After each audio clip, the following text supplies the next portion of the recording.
Swing தொகுதிகளில் விஜயின் தாக்கம். தமிழகத்தில் சுமார் 60 முதல் 80 தொகுதிகள் மிக குறைந்த வாக்கு வித்தியாசத்தில், அதாவது 5000த்திற்கும் குறைவான வாக்குகள் வித்தியாசத்தில் வெற்றி தோல்வியை தீர்மானிப்பவை.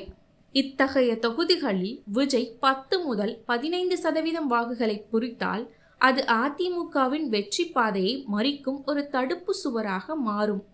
விஜயின் வாக்கு சதவீதம் 5%த்திற்கும் கீழ் இருந்தால் அது பெரிய தாக்கத்தை ஏற்படுத்தாது. ஆனால் அவர் 12 முதல் 15% வாக்குகளை நெருங்கினால் அது அதிமுகவின் கோர் வாக்கு வங்கியில் ஓட்டையை ஏற்படுத்தும். இது திமுக கூட்டணி வேட்பாளர்கள் மிக குறைந்த வாக்கு வித்தியாசத்தில், அதாவது நூழிலையில் வெற்றி பெற உதவும். 4வது, கொங்கு மற்றும் வட மாவட்ட கணக்கு. அதிமுக பலமாக இருக்கும் கொங்கு மண்டலத்திலும் பாமக அதிமுக கூட்டணி வலுவாக இருக்கும் வட மாவட்டங்களிலும் விஜய் வாங்கும் வாக்குகள் மிகவும் முக்கியத்துவம் வாய்ந்தவை. இந்த இடங்களில் விஜய் வாங்கும் வாக்குகள் பெரும்பாலும் மாற்றத்தை விரும்பும் வாக்குகளாகவே இருக்கும்.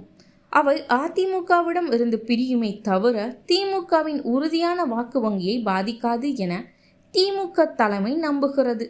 விஜய் அதிகம் வாக்குகள் வாங்கினால் அதிமுகவின் வாக்கு வங்கி சிதையும். அதன் மூலம் குறைந்த வாக்குகளை பெற்றாலும் திமுக அதிக இடங்களை வெல்லும். இதுதான் திமுகவின் வின் தந்திரம். இருப்பினும் இது ஒரு இருதலை கொல்லி எறும்பு போன்றது.